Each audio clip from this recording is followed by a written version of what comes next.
हमारे लोगों की तरफ अगर गलत निगाह करोगे तो वहीं पर मारेंगे, तुम्हारे घर पे जाकर तुम्हें ठोकेंगे, याद रखिएगा। के हथियारों से युद्ध नहीं लड़े जाते।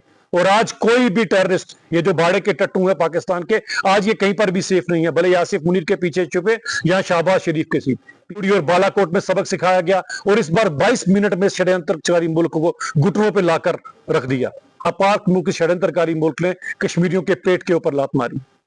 हमारे टूरिज्म इंडस्ट्री के ऊपर जो अटैक हुआ, क्योंकि सबसे पहले तो आप सभी प्रेस बंधुओं का इस प्रेस कॉन्फ्रेंस को कवर करने के लिए बहुत बहुत धन्यवाद।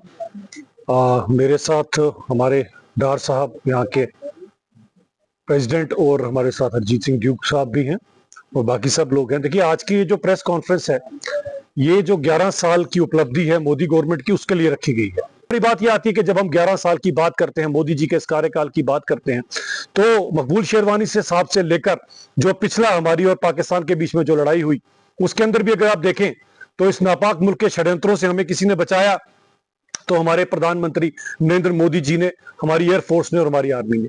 अगर आपको याद होगा उस रात को जब 10 के 10 जिलों पर इस नापाक मुल्क पाकिस्तान ने हमला किया था, अगर हमारी एंटी ड्रोन टेक्नोलॉजी ना होती, मेड इन इंडिया टेक्नोलॉजी ना होती, S-400 जैसे हथियार ना होते, तो खुद सोचिए कि हमारे इस कश्मीर के अंदर कितना लहू बहता। क्योंकि कश्मीरियों के लहू का प्यासा तो ये नापाक मुल्क शुरू से ही था। और अगर आपको याद होगा, इनके इरादे तो सन 47 से लेके आज तक वैसे ही रहे। और बड़ी बात यह आती है कि हमेशा कभी मकबूल शेरवानी साहब के रूप में और कभी नरेंद्र मोदी जी के रूप में हमें कोई ना कोई बचाने के लिए यहां पर आ गया। तो यहां से मैं धन्यवाद करना चाहता हूं अपने प्रधानमंत्री का भी, कि अगर उस रात को हमारी टेक्नोलॉजी ने हमारा साथ ना दिया होता तो पता नहीं ये नापाक मुल्क यहां पर कितना लहू बहाता। बड़ी बात यह आती है कि जो 11 साल में मोदी जी ने कार्यकाल किया वो आपके सामने है। जब 2014 में मोदी जी ने इस देश का कार्यभार संभाला था तो पूरी दुनिया ग्रो कर रही थी, केवल भारत भी ग्रो कर रहा था। 11वें नंबर की फ्रेजाइल इकोनॉमी थे हम लोग, और भ्रष्टाचार से यह देश तंग आ चुका था। अगर आपको याद होगा यूपीए 1 यूपीए 2 के कार्यकाल में यहाँ के लोगों से जो रोज हम जब न्यूज चैनल खोला करते थे तो कोई ना कोई, कहीं ना कहीं कोई ना भ्रष्टाचार की खबर मिला करती थी, लेकिन 11 साल से ऐसी खबर कभी आपको कोई नहीं मिली। और बात यह है कि जब मोदी जी ने इस देश का कार्यभार संभाला था तो उन्होंने सबसे पहला एक संकल्प लिया था, एक वादा किया था कि ना मैं खाऊंगा ना मैं खाने दूंगा। और इसी के चलते देश आज यहां पर पहुंच गया कि आज हम इतनी बड़ी अर्थव्यवस्था बनकर और 11वें से चौथे और अब तीसरे नंबर की तरफ अग्रसर हो रहे हैं। बात यह आती है कि जब मोदी जी ने इस देश का कार्यकाल संभाला, उन्होंने खुद को प्रधानमंत्री नहीं बल्कि प्रधान सेवक कहा था। और अगर आपको याद होगा, जो जनधन खाते लोगों के खुलवाए गए थे, तब कांग्रेस वाले मजाक उड़ाया करते थे कि ये खाते किस लिए खुलवाए गए। लेकिन आज पता लगता है ये खाते इसलिए खुलवाए गए कि कांग्रेस वालों को तो राजीव गांधी जी ने कहा था कि मैं 1 रुपया भेजता हूं, नीचे 20 पैसे पहुंचते हैं। अब 80 पैसे का हिसाब किताब तो कभी कांग्रेस ने दिया नहीं, लेकिन मोदी जी को पता था ऐसा ना हो कोई बिचौलिया बीच में मेरे गरीब लोगों का, पसमानदा लोगों का हक खाए, इसीलिए डायरेक्ट बेनिफिशियरी ट्रांसफर के चलते जनधन खाते खुलाए गए। तभी जो भी केंद्र से मदद पहुंची, अगर 2000 रुपए भी केंद्र से आए तो वो सायरा बानो के खाते में भी आए और गीता देवी के खाते में भी आए। इसी को सबका साथ और सबका विकास कहा जाता है। तभी आज आप देखें तो पिछले 10 सालों के अंदर 25 करोड़ लोग हिंदुस्तान के जो गरीबी रेखा से उठकर ऊपर आए। सबसे बड़ी बात यह आती है कि जिस तरह से अभी पीछे अगर मैं जम्मू कश्मीर के संदर्भ में बात करूं तो जो तोहफा सबसे बड़ा दिया गया कश्मीर को, खासकर कि हम कहते थे कश्मीर से लेकर कन्याकुमारी तक भारत एक है, आज रेल के उस मार्ग से भी एक हो गया कि ट्रेन हमारे श्रीनगर में पहुंच गई। और ये बहुत बड़ी बात है कि आज आप यहां से बैठेंगे और आप दिल्ली या कहीं पर भी पहुंच सकते हैं। और ये वो चीज है जो काम कभी अंग्रेज भी ना कर पाए, वो मोदी जी ने कर दिखाया। और मैं कल परसों ही देख रहा था कि बड़े पुराने लीडर हैं फारूक साहब, उनके भी आंखों से आंसू छलक गए। उन्होंने कहा मेरे को भी ये खुश नसीबी है कि जीते जी मैंने भी इस रेल में सफर कर लिया, वरना मैं कभी सोच नहीं सकता था कि ये ट्रेन कभी हमारे कश्मीर भी पहुंचेगी। मोदी है तो मुमकिन है, यही कारण है कि यहां पर आज हमारे कश्मीर के लोगों को ट्रेन से कनेक्ट किया गया। यही हमारी 11 साल की यहां पर अचीवमेंट है। और बड़ी बात यह आती है, इस ट्रेन से कश्मीर की तकदीर और तदबीर दोनों बदलेगी। जहां पर टूरिज्म को एक सहारा मिलेगा, टूरिस्ट यहां पर आ सकेंगे, वहां दूसरी तरफ जो हमारे यहां पर पेरिशेबल गुड्स हैं, फ्रूट्स और कई सारी चीजें हैं, जो एक ही दिन में या कुछ चंद घंटों के बाद आपको जम्मू और जम्मू के बाद श्रीनगर नजर आएंगे। तो एक नई चीज, एक नया यहां पर शुरू होने वाला इस ट्रेन के आने के कारण, यह भी इन्हीं 11 सालों में मोदी जी की हुकूमत का मुझे लगता है हम सब लोगों को जो बेनिफिट हुआ है। इसके अलावा वुमेन एम्पावरमेंट की बात मैं जहां पर जरूर करना चाहूंगा, और मैं आप सब लोगों से ये भी अपील करूंगा कि हमारी बच्चियों को, बहनों को पूरा मौका दीजिए क्योंकि जो हमने अमृत काल से शुरू किया था, जब देश ने 75 साल आजादी के हुए थे, अमृत काल से विकसित भारत की ओर जो सफर हम तय कर रहे हैं कि 2047 में जब हम अपनी 100वीं वर्षगांठ मनाएंगे, 100वीं सालगिरह मनाएगा हमारा देश अपनी आजादी की, तो यह देश विकसित भारत बन चुका होगा। क्योंकि इससे पहले तो हम विकासशील ही रहे।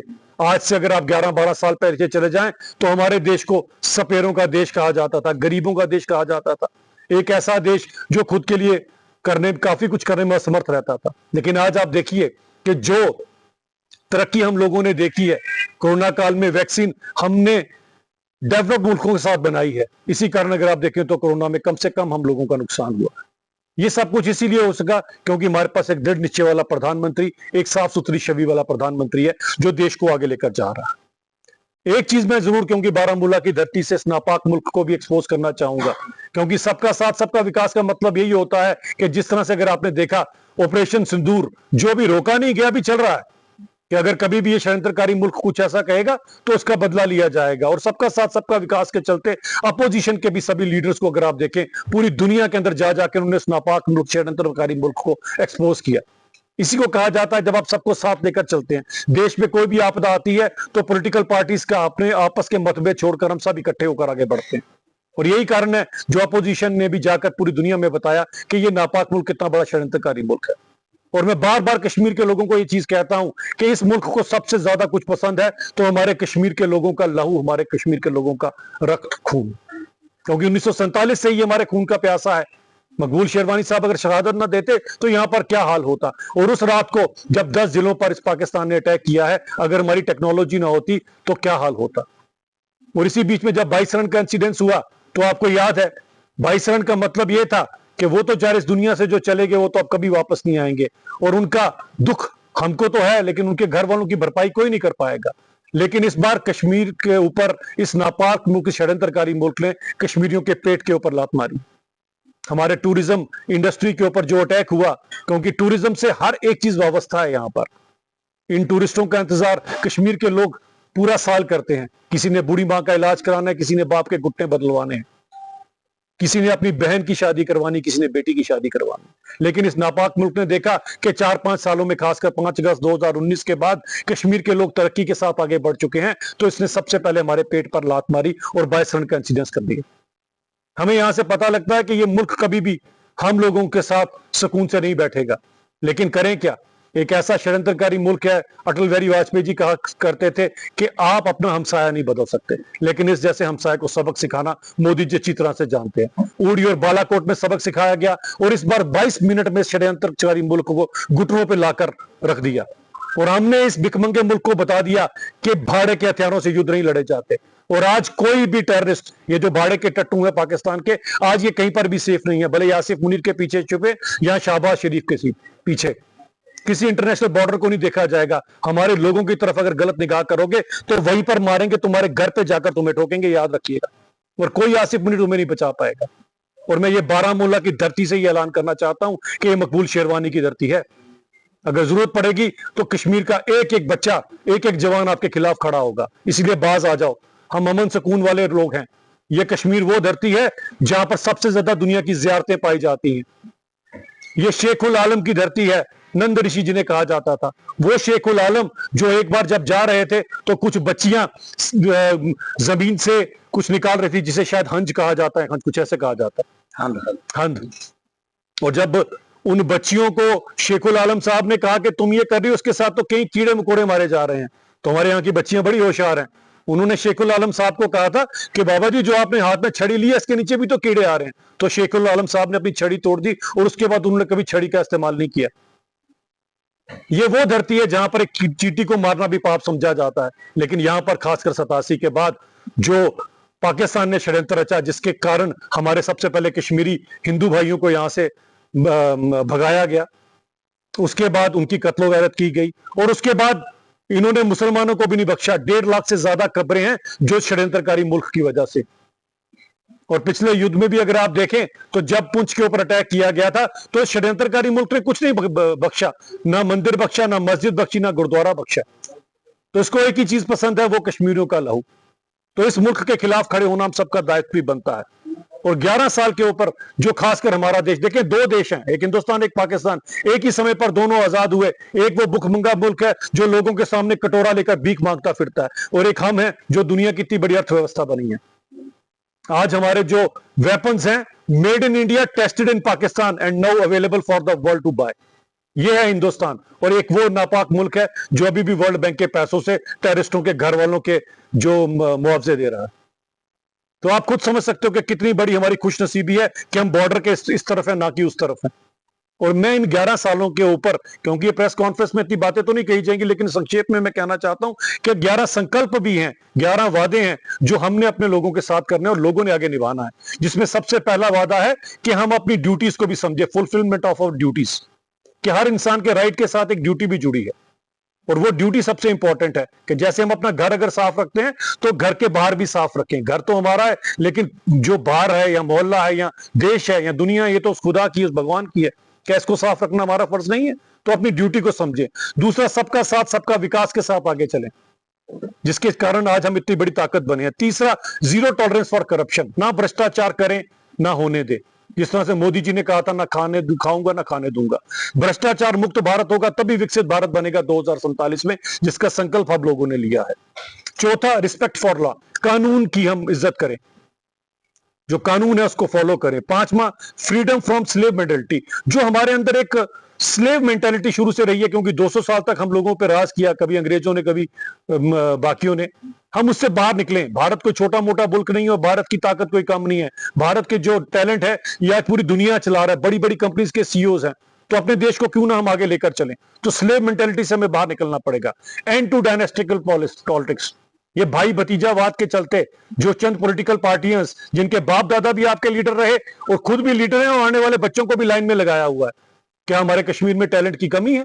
क्या बाकी लोग भी, कोई सेठा साहब जैसे लोग, कोई ड्यूक साहब जैसे लोग और बाकी लोग, क्या ये लोग लीडर बनकर आगे नहीं आ सकते? या इन्हीं डायनेस्टिकल पॉलिटिक्स वालों ने ही ये सोचा कि हमने ही 50-60 साल से बेड़ा गर्क किया, आगे भी हम ही करते रहेंगे? देश को आगे लेकर जाना है तो डायनेस्टिकल पॉलिटिक्स से हमें बाहर निकलना पड़ेगा। रिस्पेक्ट फॉर कॉन्स्टिट्यूशन, देश के संविधान की सबसे ज्यादा इज्जत होनी चाहिए। ये नहीं कि राहुल गांधी जी की तरह पता ही नहीं है कि इसमें पन्ने कितने हैं, लेकिन कॉन्स्टिट्यूशन को सिर पे लेकर घूमे। देश का संविधान अगर सही तरह से किसी ने फॉलो किया तो इसी भारतीय जनता पार्टी ने किया, जिसका मतलब ही सबका साथ सबका विकास है। और प्रोटेक्शन फॉर रिजर्वेशन, जो पसमानदा लोग हैं जिनको इस कानून में बाबा भीमराव अंबेडकर के द्वारा दिए गए जो आरक्षण है उसको पूरी तरह से फॉलो किया जाए, ताकि जो पसमानदा गरीब है वो भी उभर कर आ गया है। और यहां पर तो कितनी सारी पसमानदा लोग हैं जिनको कभी उनके हक हकूक ही नहीं मिले। और नौवीं बात जो आती है, वुमेन लेड डेवलपमेंट, कि हम औरतों को, बच्चियों को मौका दें अगर आगे जाने की। जिस तरह से अगर आपको याद होगा, ऑपरेशन सिंदूर का जब बदला लिया गया तो उसमें बहन सोफिया कुरैशी भी थी, जिन्होंने पूरी तरह से बताया। आज कश्मीर की बच्ची भी सोफिया कुरैशी की तरह देश को आगे लेकर जाना चाहती है। तो हम वुमेन डेवलपमेंट की तरफ काम करें। इसके अलावा स्टेट ड्रिवन ग्रोथ, यानी कि देश अगर आगे लेकर जाना है तो उसमें स्टेट और यूटीज की भी ग्रोथ होना बड़ी जरूरी है, इनको भी आगे लेकर जाए। और 11वां और आखिरी, एक भारत श्रेष्ठ भारत। एक भारत है, श्रेष्ठ भारत बनकर रहेगा, जो भी हमें ट्रेन कनेक्टिविटी से अब कश्मीर भी बाकी हिंदुस्तान के साथ मिल गया। ये सभी की सभी बातें इसलिए आती हैं कि हम आज ये बताना चाहते हैं कि भारत कितनी बड़ी ताकत बन चुकी है। भले हमारे बीएसएफ, आईटीबीपी है, मॉडर्नाइज्ड है, जिनके पास आज body armours, drones, thermal imaging जैसी टेक्नोलॉजी हमारे पास अवेलेबल है।